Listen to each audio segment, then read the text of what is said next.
Michael Jordan is not only the best basketball player, but he's the most exciting basketball player to ever play. Tatum fires away, pumps it in, 51 for Jason Tatum. The Big Three NBA podcast is powered by Prize Picks, the exclusive daily fantasy partner of the CLNS Media Network. Hello, everyone. Welcome to the Big Three NBA podcast. I'm Kwani Lunis, joined by Sherrod Blakely, Gary Washburn. The gang's back together again. Sorry I had Welcome back, Kwani. Yeah, I'm sorry, but things happen, and we're back. Gary, she sound like a politician. I know, right? Hey, listen. My constituents, I've been gone for a while, but things happen. I still care about y'all. They're like, okay, but we're gonna cut my taxes. Right. Where's my stimulus check? That's what they want to know. Where's my check? Oh my goodness. But yes, it's good to be back. And obviously the Celtics have continued to be on a roll since we last spoke. I can't remember exactly what game I had last talked to you guys. Of course, the Nuggets loss wasn't the greatest, but all that being said, the Celtics are still the first team in NBA to get to 50 wins this season. They're continuing to show that they are maybe not the best, but one of the best teams in the NBA right now. But what do you two think it means for them to hit that marker so early on in the season? And is it something that's worth celebrating?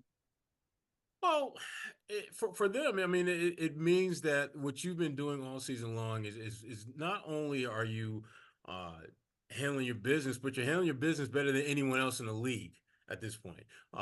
50 wins is not something to sneeze about. One thing you hear coaches talk about all the time, and they've been talking about this since the beginning of basketball times, is it's not easy to win in the NBA. And so to rack up 50 wins with a good sizable chunk of the season still left to play is certainly for the Celtics. It speaks to, again, their ability to handle their business better than anyone is handling their business. But is it something to celebrate? I don't think Joe Mazzulla is popping out the bubbly on this one. I don't think so either. But it does speak to, again, his ability to get as much as he can out of the group that he's working with, and the Celtics continue to be basically the standard bearer for the rest of the NBA. Yeah, I think it's a good benchmark in terms of the progress. They won 57 games last year, and they had a handful of games that probably more they should have won. They could have been a 60-win team last year. So the fact that they're kind of slicing through the schedule, winning lots of games, nothing more than a 2-game losing streak this season. Yeah, it's something to be proud of and something to cherish and something not to take for granted. Because I think as Jason and Jalen said the other night, I mean, there's teams just in total rebuild, and since they've been with the Celtics, there's never been a rebuild. They've never had where they just knew going into the season, we have no shot at making the playoffs. We have no shot of getting to the final. We have no shot of winning the East. Now, they haven't won the East every year, but in all the seasons they've been here, that's been the goal, is to get to the finals. So I think they understand, don't take that for granted, and you smell your roses and get your flowers right now, and then obviously you move on, because there's more work to be done in April, May, and June. But I think it's a good accomplishment for this team. People didn't know how this team would work with the new lineup, and they haven't had a lot of the pitfalls that the other teams have had, bad losses. You can say the Cleveland loss is probably one of the worst. I would say the one in Charlotte way back when was bad. But that Cleveland loss was probably one of the worst, but they haven't had that many moments this year where they've had those in the past. And there's other teams. I mean, Milwaukee loses by 35 at Sacramento in the final game of their trip. And people, if that was the Celtics, people would be going crazy on them. Probably so. And I'm not saying that Milwaukee won't be there in the end, but there's some concern there. And the Celtics took care of business after the Denver loss, won the final 3 games of the trip.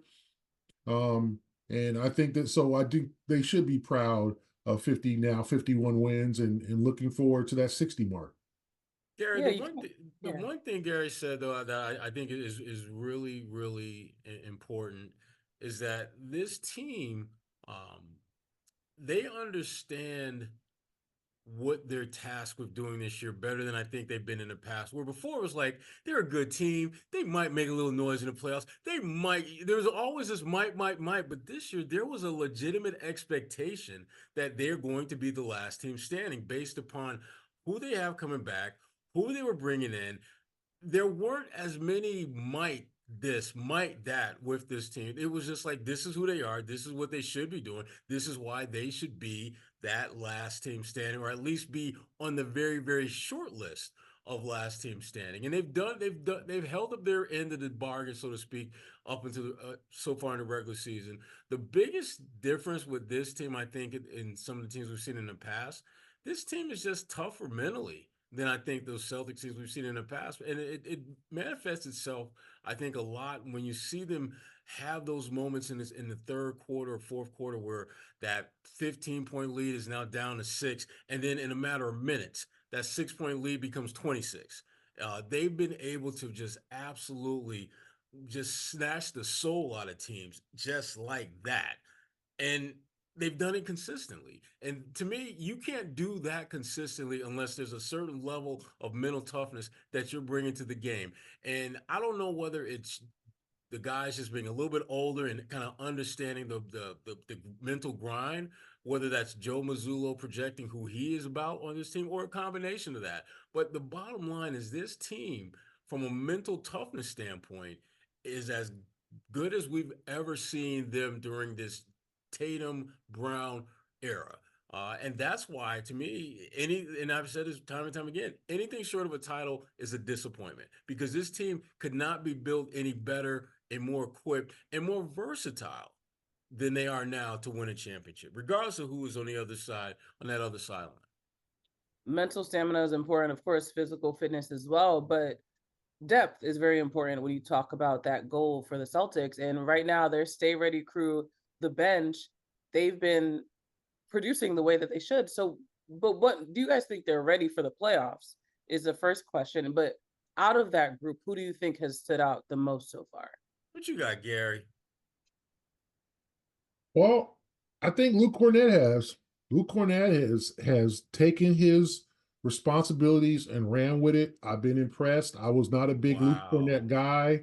It was a turn. Gary is channeling his inner Bobby Manning right now. But I'm not. No, don't do that. I'm not I'm not that big of a fan like Bobby is. But I do think he's doing well with his role. He's becoming more aggressive at the damn rim, dunking on people.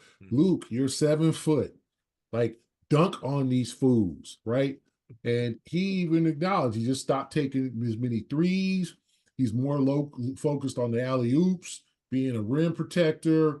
And I thought against the Utah Jazz, where, the Jazz put in Walker Kessler, and last year in that game in Utah, he was a real factor, rim protector, getting the rebounds, and they beat the Celtics. Last night in Utah, Kessler wasn't as effective, and that was because of Cornett. Cornett battled. Cornett got a lot of offensive rebounds. He was battling in there. Like, play 7 feet. You're 7 feet. You are taller than 98% of humans. Play like it, man. And I think he has played like it. I got to give him much credit. I think he has taken a step forward. Maybe it's the presence of Xavier Tillman. And Tillman played well last night. Hit a couple of quarter threes. That's right. I know, he's a guy that I think has had a lot of played with a lot of great players and good young players in Memphis. And now it's like, I think he's said, it's just such a professional atmosphere. Obviously he's probably the grown man in the room in Memphis, but now he's got a bunch of vets around him, and they're just like, hey, we trying to win. Like, do you, but just show up to the ballpark to the court on time, ready to play, to the ball field, wherever we playing. Show up, fool. Wherever you want to go. Yeah. The stadium, the ice, whatever. Just show up and perform. Exactly. The dance floor, whatever you do, the concert, show up on time, be ready to ball and contribute, and you can help us get a quest for a championship. So, but I gotta say, Cornett, I've been completely impressed. He's battling the paint, getting rebounds that he probably didn't get maybe even a few months ago because he wasn't a high-level rebounder. And I know Kata was coming in there and getting boards, and it was like, wait a minute, those are boards that probably Cornette could get, but Cornette has been mad aggressive. And I just think that might be the presence of like, hey, they got two guys who want your minutes. So what you going to do? And he has flourished. I agree. And the very last point, Gary, is why Cornette to me is an example of what happens when you create competition for guys to see where their compete level is. Cornette, when there was no Kata, when there was no Tillman, he was just I'm the third center. I'm gonna get a couple. I'm gonna do pretty much nothing. I'm going to play. They're going to play me. And once Kata showed up on the scene, oh wait, Luke getting rebounds, Luke blocking shots, and then when they got Tillman, it's like, oh, I got to do that like every night now. Oh, okay, I get it. So to me, he's a guy that has benefited from Brad Stevens, to his credit, creating a greater competition for those minutes. Now, the guy that on that Stay Ready crew that I'm most impressed with is Sam Hauser. And I'm going to tell you why. Sam has not had the benefit of someone pushing him. He's had to push himself to be better. You watch Sam play now, he's not that dude sitting in the corner behind the three-point line just waiting for Tatum to throw him the ball. He's putting it on the floor. He's hitting you with the float game. He's hitting with your mid-range game. He has expanded his game in a way that allows him to be more versatile, more, I think, frankly, creates another level of concern for teams when you're preparing for the Celtics, because now you can't just worry about Sam hitting those threes. Sam can actually put it on the floor and hit the mid-range. Sam, defensively, he's never locking anybody up, but the one thing he does, and he's been pretty damn good at this since he's been a Celtic, stay between the rim and your man. If a guy shoots over the top of you, okay, he can jump higher than you. He can do that. But you have the ability to keep yourself between him and the rim, and Sam does that as good as anyone on this team based upon the minutes he plays. And so for me, he's the guy come playoff time that I think teams, they're really going to have to worry about him more than they probably thought they would need to, because again, a 40+% three-point shooter, a guy who can now put it on the floor just enough to shoot the mid-range. He ain't breaking ankles. This ain't no Ja Morant. This ain't no Tatum do 18 dribbles. He's a 3-dribble pull-up guy, and that's all they need from him. Pump fake, 3 dribbles, pull up. That's all they need from him to do. And defenses, you now have to react to that. You now have to deal with him in a way that you know. Don't do that again. That's your thing. Don't do that again. Don't do that. Don't do that. Just the bottom line, Sam Hauser is killing it. That's his nickname now. Hauser. Football season may be over, but the action on the floor is heating up. Whether it's a tournament season or the fight for a playoff home court, there's no shortage of high-stakes basketball moments this time of year. Get in on the excitement with Prize Picks, America's #1 fantasy sports app, where you can turn your hoops knowledge into serious cash. Testing my skills on Prize Picks this season is the most exciting way to play daily fantasy sports. If you have the skills, you can turn $10 into $1,000 with just a few taps. Prize Picks is really simple to play, and I can make my picks and submit my entry in less than 60 seconds. Download the app today and use code CLNS for a first deposit match up to $100. Use the code CLNS for the first deposit match up to $100. Pick more, pick less. It's that easy. Okay, you mentioned the people that you guys think are difference makers, but what about the opposite end of that spectrum? Who are you concerned about, and what do they need to work on? Concerned about Gary? No, well, no. But yes, Gary, but no. Go ahead, Sherrod. No, don't do that. Gary's guy, Luke Cornette, I am concerned about, because Luke has been playing well up to this point. He's done a really good job. But I'm concerned come playoff time because the level of aggression and intensity, particularly among bigs, it ramps up. And I don't know, even as the third big, whether Luke is going to be able to help them. I see certain matchups where Luke might have some problems. Not because those guys are necessarily better than him, but because he doesn't necessarily play with that aggression that I think they're going to need from that position. So I would not be surprised if we see Luke's role diminish at some point in the postseason. And one of those other two guys we're talking about, well, specifically I'm talking about Tillman, because this is the thing about Luke and Tillman that I keep coming back to. Luke has basically had a year and some change to get to where he's at right now. You look at Tillman, think about if they had Tillman for like a year and a half, where he would be right now. It's not even close. Tillman would be pushing Al for some minutes at this point. If he can hit those corner threes and defend the way he's able to, and let's not forget that Tillman comes from the Tom Izzo cloth of defensive, versatile, kind of grimy bigs. I mean, basically, he's Draymond Green like. He's not Draymond Green, but he's very similar in terms of being that undersized big who's versatile defensively, can do a lot of things. He's a better scorer than Draymond, way better scorer than Draymond, which ain't really, that's not a huge bar to leap over. But bottom line is, he's a guy that if you gave him the same opportunities over an extended period of time that Luke Kornet has had, there's no question about it. He would be a significantly more integral part of the rotation. But give Luke credit. Luke has made the progress that he's needed to make to keep that number 3 spot as far as the third big.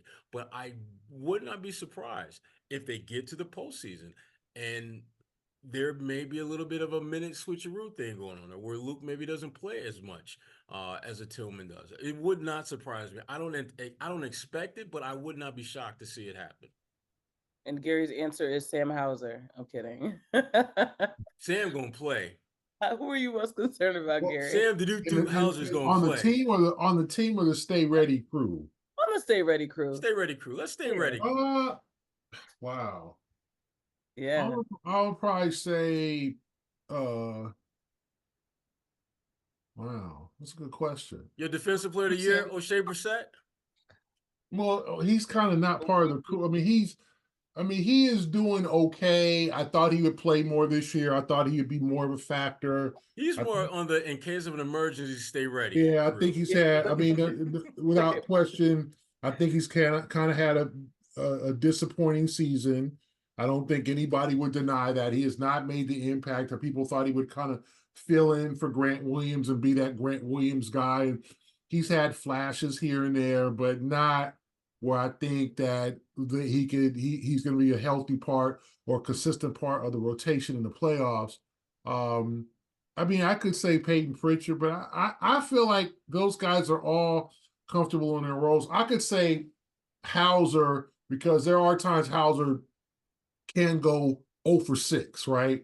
And he gets open looks, and your question is, well, what does he do to stay on the floor besides hit threes? And he's doing more these days. Defend, rebound, do little things. And I think he's trying. I'm not saying he's not giving effort, but can you play him in long stretches, extended stretches, if he's not knocking down shots? Because he's going to get open shots.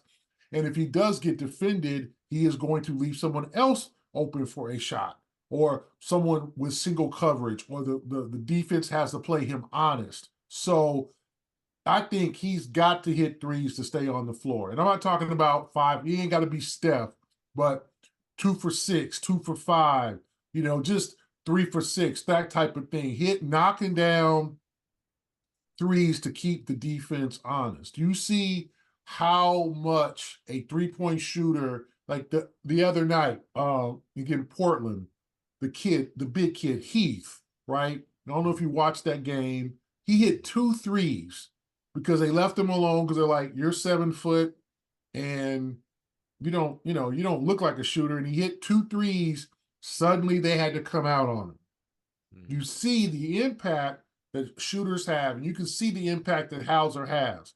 It's just that Hauser has to respond to that attention by knocking down those threes consistently. And I'm not talking to, I said before, you don't have to go 4 for 5 or 6 for 8 every night, but just 2 for 5, 3 for 6, like knock down, 40% of those joints and you'll be fine. Mm-hmm.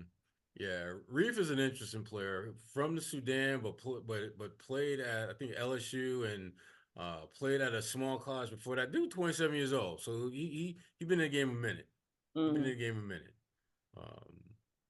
Staying along those lines of the Stay Ready crew, you two mentioned concerns and difference makers, but thinking about minutes now, who do you, and it could be overlapping answers, but who do you think we'll see more of in the playoffs than we do now? And who do you think could possibly have less minutes in the playoffs that we might be seeing more of at this moment in time?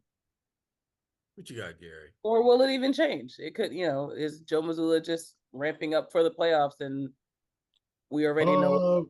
Yeah, I think you're gonna see less, maybe Pritchard, a little slightly less, maybe Cornette. They might go to Tillman because of his playoff experience a little bit more.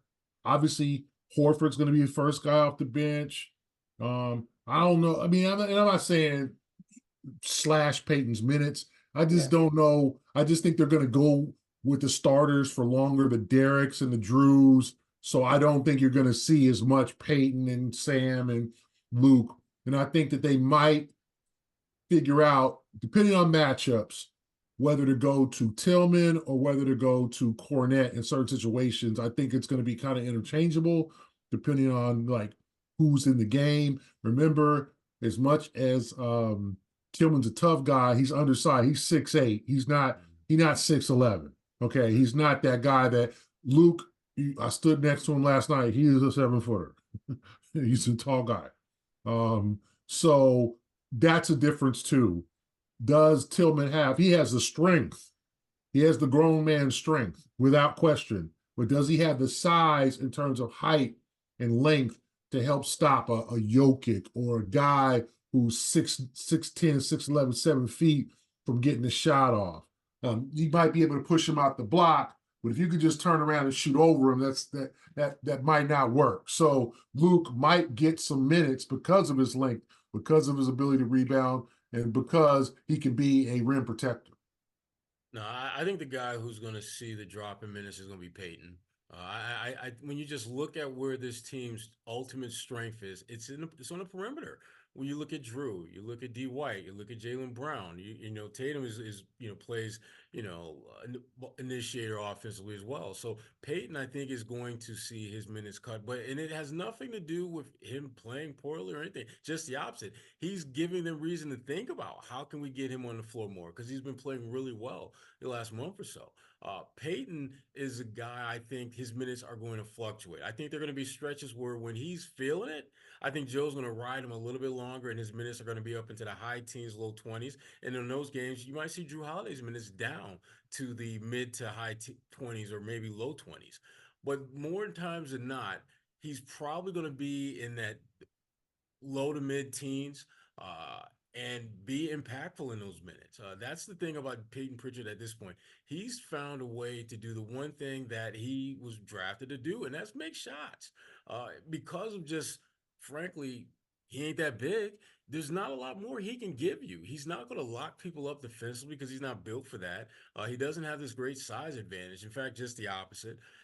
He's not a traditional playmaker as far as bringing the ball up and initiating offense and getting the ball in spots where guys can knock down shots. So the only thing he really can give them consistently that they could absolutely use from that second unit is his scoring. And I think more times than not, he's going to bring that in the playoffs. I just don't think they're going to lean on him to provide that for extended period of times. And because of that, his minutes, maybe more than anyone else on that Stay Ready crew, is going to be, cut noticeably. Okay. So moving along, the final thing that we have on the rundown is a segment that I'm going to now call Checking In on Our Exes. What? So controversial. Yeah, Isaiah Are you Thomas, sure you want to do this, Kwani? No, we're not checking on it. Is this something? In the past. Is this something? This something you really I'm using the podcast for ill intentions. No, absolutely not. That was a joke. We're actually talking about the Celtics exes. We're talking about Isaiah Thomas, his return to the Utah G League team. He actually played Tuesday night in front of a lot of Boston Celtics staffers, including, of course, head coach Joe Mazzulla. Gary, you actually had a chance to talk to him. So let's just get your perspective on that conversation, and then we'll talk a little bit more about the Celtics ex Isaiah Thomas. Well, I mean, the G League is the G League. So it was a 10:30 a.m. game the morning before the Celtics Jazz game. It was at the same place, at Delta Center. And it was Isaiah just kind of like, it's hard to determine, okay, well, he looks like he could play for the NBA. I think if you put him in an NBA game, he'll figure out a way to contribute. Okay. Will he drop 29 and will it be, fourth quarter Isaiah? And I don't know about that, but I think if you threw him in an atmosphere where he is in a game with pros, he is going to figure out something to do. He knows what he's doing out there. It was good to see him on the court. I think that's where his sanctuary is. I don't think he's ready to retire. Some guys at 35, he just turned 35. It doesn't seem like that long ago, he was 26, 27, killing for the Celtics. Now he's 35 and 30-somethings in the league aren't really welcomed anymore. Unless you could be a good locker room guy. And I think Isaiah could check all the boxes. He can still score. He was trying to be a leader. He was talking to people. He was talking to his teammates. He is not there just to put up numbers and get away from me. You're beneath me, you 19-year-old, undrafted player. Like, he's not doing that. He's not sunning anybody. He's not putting anybody down. Yeah, he's not putting anybody down. He's not doing any of that, right? He's being a real leader out there, a real mentor for a lot of these young guys. It's good to see. Now, how long does he want to do this and be, does he want to do it into the summer? Does he want to try to play? Like, it's interesting to see this is going to come to. I just think it's a good opportunity for him to show one team. All it takes is one team. We literally just saw, and I put my story, we saw Taj Gibson sign a 10-day with the Detroit Pistons. I mean, my goodness. Like, it's possible for him to get back into the league. The Celtics have an open roster spot. I mean, I wouldn't put my hopes up for the Celtics. It's a great story. It would sound good. Do I think Isaiah would be great in the locker room? Yep. Do I think he would do whatever they asked? Yep. Do I think he would be a good mentor for Peyton Pritchard? Yep. Do I think he would check all the boxes? If you're clamoring to if the players are calling Blake Griffin to come back, and Blake wasn't giving them much on the floor. It was because he's a locker room guy. Yeah. And if they're doing that, then why not Isaiah? And I'm not talking about somebody got something against Isaiah. It probably won't happen. It's something you should consider if you're not going to do anything with that roster spot. Now, if you're going to convert Keita to a full-time NBA deal, right? If you're going to do that, okay. If you're going to use that roster spot for someone, if there's someone else on the street that you're like, someone in the G League who's a free agent, who's not tied to a team, and you're like, that guy could potentially help us. But if you're just going to add someone, and they're going to sit around like Blake probably would, why not Isaiah? So I don't think it's a terrible idea. I think that the Celtics are kind of over it. In all honesty, I think Brad Stevens loves Isaiah and would love to see him back in the league, but it's like, listen, man, we done moved on. So, it's a tough situation. You can see the Celtics side of it. We don't want to mess up this chemistry. What kind of impact would he have in the locker room? We have a good locker room already. Isaiah's not going to be the guy who's going to sit in the corner and be quiet. So will that have any negative impact on anyone? His presence, I could see the Celtics saying that, but to me, if the Heat kept Udonis Haslem around all those years, if all these, I don't think it's a bad idea. Yeah. And I think he can still play. Is he going to drop you 29? No. Can he come in and play mop-up minutes? Yeah. But it all depends on, I think it all depends on what the league thinks. The league might be a little tired of him. say, hey, the league might say want him to go, hey, oh, Isaiah, you had a great career. Now go do something or go overseas like Kimba did, right? And Kimba's a year younger than Isaiah. So that might have to be his next move. But it was awesome to see him, awesome to talk to him, awesome to see his spirit. He's still a great guy. He was a fun guy to cover. And I'm rooting for him. And yeah, I think it's worth noting also, he said he still has love for the Celtics. And with the Utah team, the Stars, he also kind of reunites with Danny Ainge as well. But to your point, it sounds like, Sherrod, what do you think? Do you think there's a door that could possibly be open for him to reemerge in the NBA? Well, I think that there's definitely a chance of that happening, but I think as each day passes, that door comes closer to being slammed shut. And Gary touched on it earlier. It's his age. The NBA is a young man's league, and they have artificially, designated basically 30 and under is considered the type of players that they It's believe can. ageist. Yeah, Okay, as a 30-something-year-old. yeah. Don't, Kwani. It's all right. Come on over. We got you. We got a spot for you. Thank you. But the thing about Isaiah Thomas is this: if you're the Celtics, I think there's some very fundamental questions you got to ask yourself. First and foremost, do we have a roster spot available that we don't have an intention of using? And if the answer to that question is yes, then you have to consider: does he have enough in the tank to potentially help you in an absolute, in case of emergency, we got to throw somebody out there who can get a bucket or two? Yes, he still has that in him. And is he a guy that can blend in with your culture as it stands? And I think he can, because this is the one thing that people, I think, kind of lose sight of with guys like Isaiah Thomas.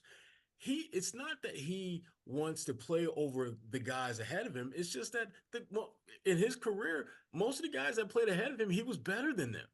He could do more. But if he's coming to the Celtics and he's saying Drew Holiday, yeah, Drew's kind of better than me.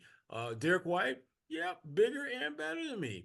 Jaylen Brown, no straight up. Yes, he's better than me. And so at that point, it's like when you have three guys who play on the perimeter that you play on, and you know in your heart of hearts that they at this stage of their career are better than you, you're not tripping that they're getting minutes over you, because realistically, they're in position to outperform you. I think at this point, he just wants to hoop.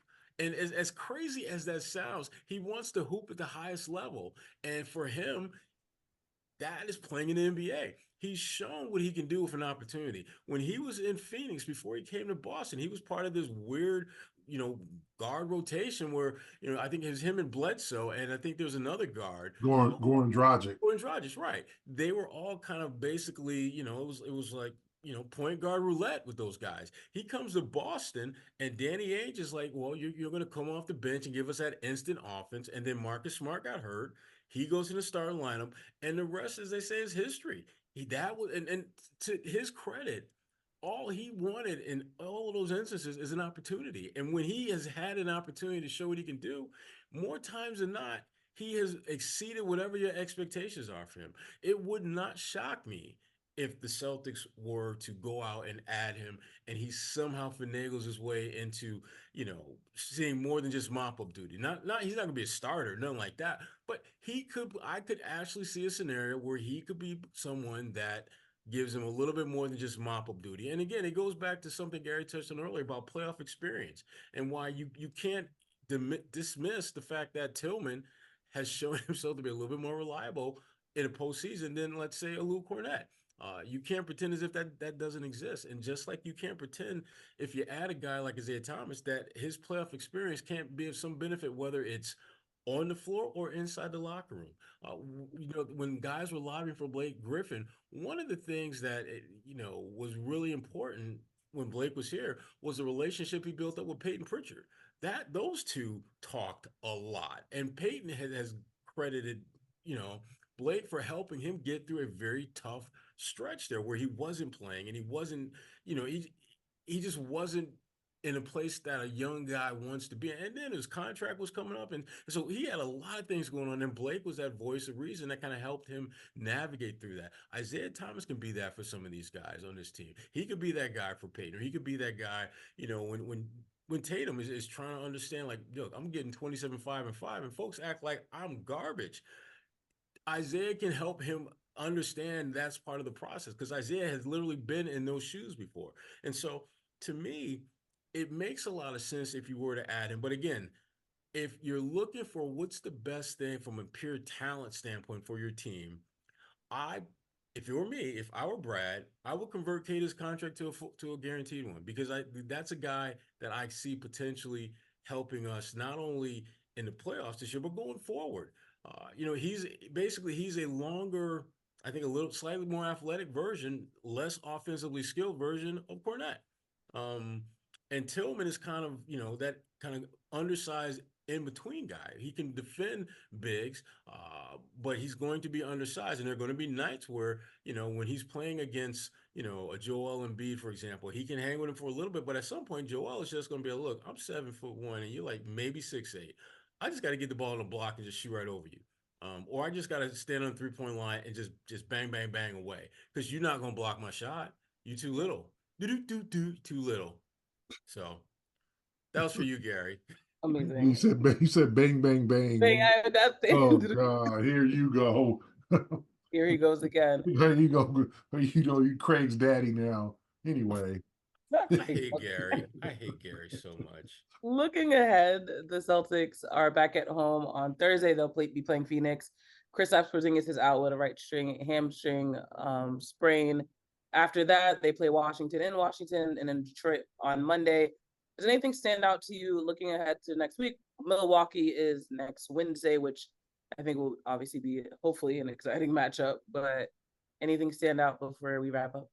They got a couple of cream puffs in between some really meaty teams. Cream puffs, so yeah.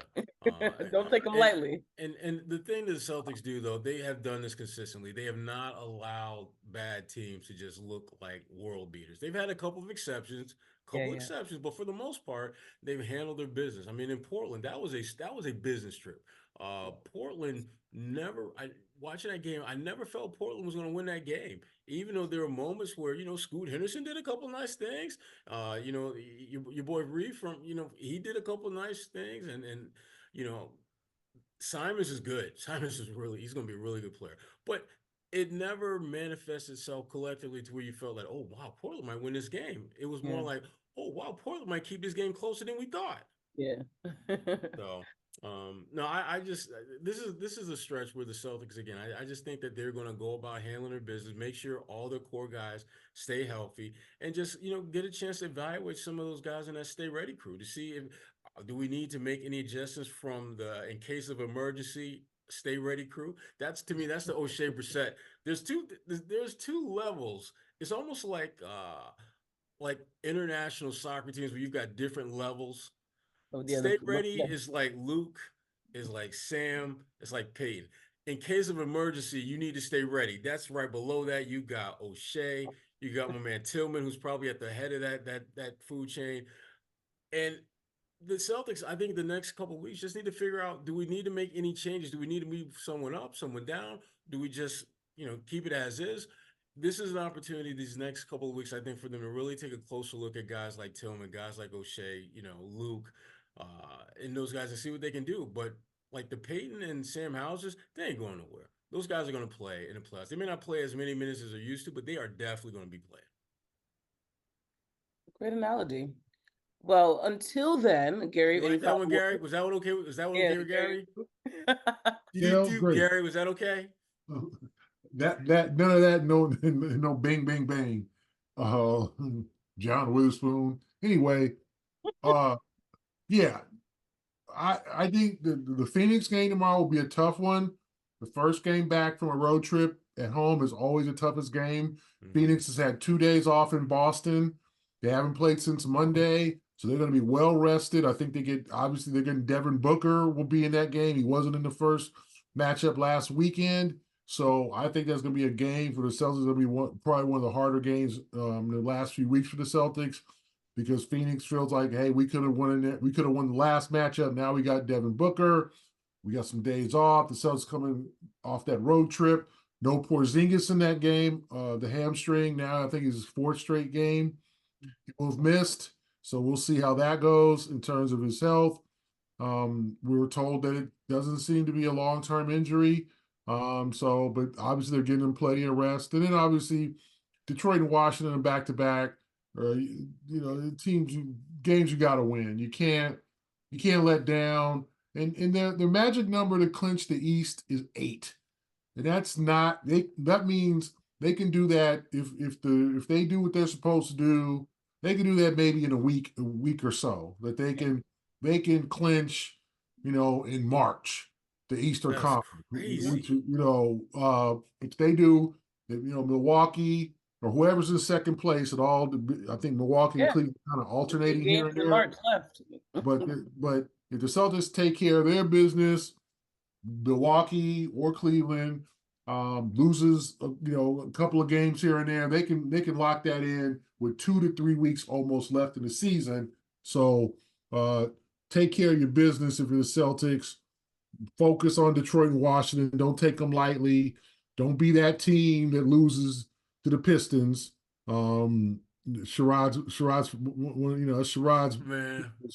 I mean, it's to the point where, man, you got my man Troy Weaver getting into it with fans. Yeah, that's bad. And Troy, my guy, I love Troy. Yeah, Troy Weaver, that's fam. It's rough in Detroit. I mean, the streets of Detroit are rough, but it's cold out there in the D. The basketball streets of Detroit are pretty damn rough right now too. Right. The basketball streets are pretty rough too, man. So it's cold out there in the D. It is, man.